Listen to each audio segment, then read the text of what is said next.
Hey everyone, welcome into the Flippin' Hippos YouTube channel. I'm Star. If you're new here or you have not already, please consider subscribing to the channel and helping us feed a hungry hippo. And don't forget to hit that thumbs up while you're listening along today. Today we're going to be doing a better late than never Q4 video. Usually I do a couple of videos actually leading into Q4 about ways to get prepared, how to handle things during Q4. This year has been a year. This year has yeared. So time got away from me. We are 3 days into Q4, but I still got some relevant information I can share with you and some good advice. So, like I said, better late than never.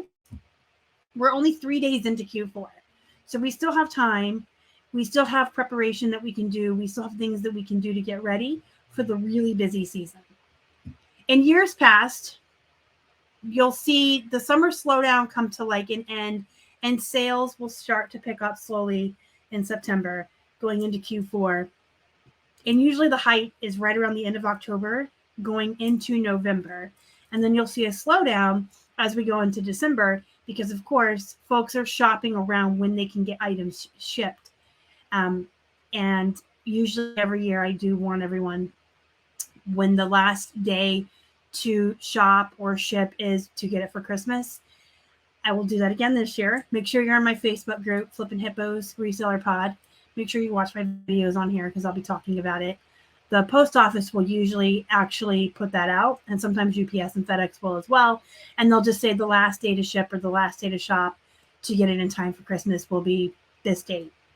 But you'll see a steady increase. This is in years past. This year's weird.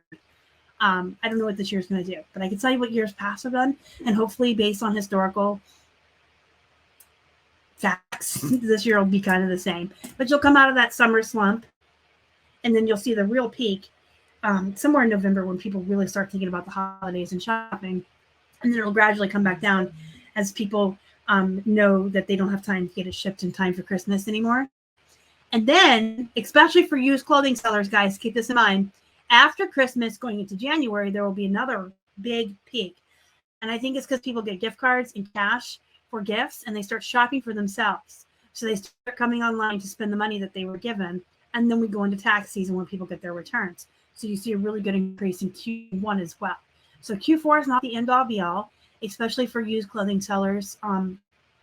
Usually our Q4 is Q1, but we don't only sell used clothing. We sell a lot of plushies. We do really well at those in Q4. We do electronics, video games, things like that. As I'm sure all of you, or I hope that all of you are varied and not just niched down to just clothing. You guys know I always say don't put all your eggs in one basket.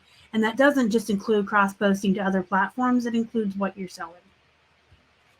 So the number one most important thing I want to get across to you is organization. This is key. This is the number one most important thing that you're going to do for yourself in your business all year round, but especially in Q4. When things get busy, when you're selling more, you're going to have to be pulling more inventory and shipping more items. And if you don't have an organization system set up to set yourself up for success, you're going to get stressed out. You're going to lose items. You're going to be canceling orders. You're going to be taking twice as long as you should to do shipping and listing less. Now, again, I don't know how 2023 is going to be. I can tell you how a lot of years were pre-COVID. Shutdown was really different too. 2020, I think, was like the golden age of reselling. It was definitely different. And every year since then has been kind of like its own monster. I don't really think anything's following a pattern anymore. And as we know this year, the cost of everything has gone up. We've seen a huge increase in groceries and gas and things like that. So do people have discretionary funds? Are they going to be shopping? I don't know. I believe that a lot of people will spend money even when they don't have money. People don't always spend money wisely around the holidays. So they might be shopping. I don't know. I like to think that we can predict Q4 will be good and sales will increase just like in years past. So let's hope. But in years past, when Q4 hits and you're selling a lot more items than you normally do, and this goes for everybody. Someone who normally, a hobby seller who normally sells 1 or 2 items a day may increase up to 3 or 4. A volume seller may go from 10 to 20. So whatever you're used to, whatever your comfort zone is, it's going to increase. So it's important to have organization built into your processes so that you're not spending more time than necessary looking for items, especially when you have more items to look for, and that you're efficient when you're shipping and packaging so that you're not taking more time than you need to there. Because obviously, if you're selling more, you're going to have to list more to keep those numbers up if you want to keep the same amount of active listings. So the first thing you can do is make sure that you have a good inventory system in place. Again, this is into Q4 already this year. I didn't warn you about this in August, but I do talk about it all year. I always tell you guys that a good inventory system is good to have. You should definitely be organized and know where every single piece of inventory is. It should be in like your SKU line, somewhere in your listing, so you know where it's at. So when it sells, you can look at the sale and immediately go right to where it is and pull it. Make sure that's in place. Like I said, we're only into day 3, the first week of Q4. Maybe this weekend you need to spend a couple hours reassessing, reorganizing, and getting that inventory system optimized, right? And then the second one that's really important to have is a good shipping station. And that can look like whatever your situation needs it to be. If you want to have a shelf in your dining room, in your office, in your bedroom, if you have an entire setup in a warehouse, basement, storage room where you have a big station with everything set up on cubby holes and a desk, whatever it looks like for you. Not everyone has the same amount of volume. Not everyone has the same amount of space. Some people resell out of 1-bedroom apartments, and some people have huge warehouses. And like Keith and I have a basement where we store all of our inventory and an office where we ship from. So just organize whatever your situation looks like. There's no right or wrong way, and there's no right or wrong size. If you're a hobby seller all the way up to huge volume seller, if that's what you want your business to be, then you're 100% correct in what you're doing for your life. I always say that to you guys. There's no right or wrong way to be, except you do need to be organized in whatever way that is. So I always suggest a shelf, first of all. Whether you have multiple shelves or one shelf, whatever you use most commonly should be organized. So if you use a lot of poly bags and a lot of padded flats and a lot of those cardboard mailers, get a shelf and organize them in a row. Put your tape in there. Put your tissue paper, your thank you cards, or whatever you guys use for your packaging, and just have it all organized on a shelf. And then have a table somewhere or a surface that you're going to be packaging these items on that's near your thermal printer and near your laptop, so that you're optimizing your time and you're simplifying all of your processes. You don't want to be back and forth, up and down stairs, back and forth to your storage unit, all over your house, all over the place, just willy-nilly like a chicken with its head cut off, especially during Q4, especially when you're selling more. You really want a system where you can look at your sales, make a pick list from that, go to where you keep that nice, neat inventory system, pull all your items, bring them to a place that's central to where your supplies are on a hard surface, and you can get your supplies right there and package it up, look at your laptop, computer, print your label out, slap it on, you're good to go. So you want to simplify that process from pulling those items out of an organized inventory management system to a shipping station that is optimized as well. So you can just pluck everything you need, wrap those items, print those labels, and get it out the door so that you can then source and list more to replace what you're selling. I can't stress this enough. Like if someone asked me, what's the most important thing to do to get ready for Q4? I would always say organization. Get your inventory and a shipping station organized. Those are paramount to having a successful Q4. And I don't just think for Q4. I think those are paramount to having a successful business. If you're wasting time looking for items, if you're wasting time running all over the house, grabbing this box and that envelope and that poly bag, you're wasting time that you could be doing more productive things to increase your profits and have a more profitable business. If you're taking all this extra time to do things that shouldn't be taking you this amount of time, you're wasting time. You want to streamline every process in your business. And I've talked about, how to streamline sourcing before, make sure that you're running all your errands on one day and planning your course and going from A to B, and if there's yard sales near your pet store, stop in there for your dog food today. Don't make things harder in life than you need to. Be organized, make plans, streamline processes. And that includes listing, batch work. I always talk about that. Do all jeans or all shoes or all coffee mugs. Do all your photographs and then all your listing. Do everything in batches so that you're organized and that you're not wasting time. But the number one thing is organization. And that includes planning your day, having a routine. I cannot stress enough or tell you guys how many times I talked about having a bullet journal and having to-do lists and having plans and routines. I'm probably going to do a whole brand new series about this going into the new year so that we can be the best people that we can be in 2024. But right now, we have 3 months left of 23, so we're going to get through this Q4 together. We're going to do this together, and we're going to be organized. So get that inventory organized, get a shipping station set up. And like I said, if you have to take the first 2 weekends of October to do that, do it. It's worth the time you're going to give up.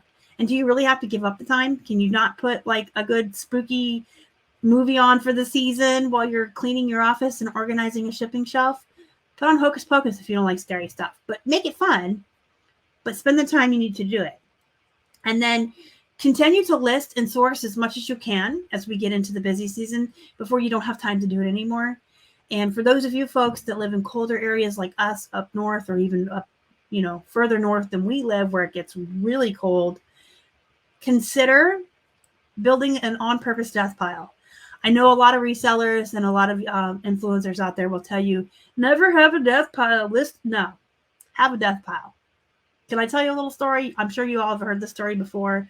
It's been told 1,000 times on my channel and other channels because people love the story, but I'm going to tell it again. So in the end of 2019, going into 2020, Keith and I had a huge death pile. Long story long, you guys know that we are self-taught resellers and we would go out to the bins and we would go out to the 99-cent day and we would just buy everything and we would bring it home and sort through it and learn on our own what was poop, what was bread and butter, and what was a bolo. So we would get 600 items a week, 1,000 items a week. As our capital built, we spent more money. And we would sort through all of this stuff. And I got to a point where we had so much inventory. At that time, we lived in a 4-story Victorian, and we had this whole attic space that was nothing but a death pile. And we said, okay, that's it. There's too much. We had bought a wholesale lot, like our first one. That was when we first started delving into it. And we had all this inventory and we said, we've got to get everything that we have here listed before we buy any more. So we really buckled down. We got everything listed. We cleared out our entire death pile. And at that same time, we had finally built the business up and our savings account. I should asterisk that. Keith probably could have quit his job to join me full-time in 2019. But we wanted to build up a really nice cushion, savings account, safety net, as it were, which you all should have. If you don't follow Dave Ramsey, we're huge fans of his. We are debt-free, in case you're wondering. We are absolutely debt-free, and we do have that safety net built. So we had Keith work at his real job outside the house for a full year longer than he needed to, so that we could build more capital back into the business and build a bigger savings account. And then towards the end of that year, we decided we were going to get rid of our full death pile. And we got rid of the entire death pile. And Keith put in his 2 weeks notice at his job. And then the world shut down. So now he's full-time with me. We have no inventory and nothing was open. All the thrift stores were closed. So, we did everything right as far as him quitting his job and doing a savings account, I think.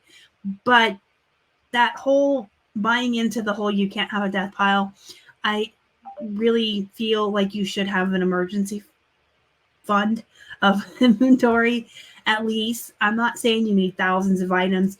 And listen, there's some of you that probably do need to stop sourcing and list what you have, clearly.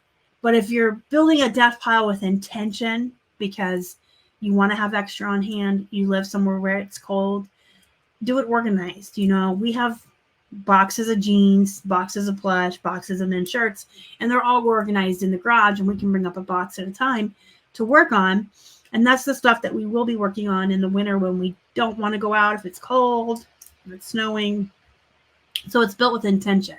We don't just have a willy-nilly 5 rooms of clothing from the thrift in a storage unit and we keep going out and thrifting. There is a difference. Even if you don't live somewhere cold, I would say you should have something on hand because you never know what's going to happen. You could have a bad rainstorm. You could have a hurricane. You could have a week where everybody's sick. I mean, there's all kinds of things that can happen in life that keep you from going out and sourcing.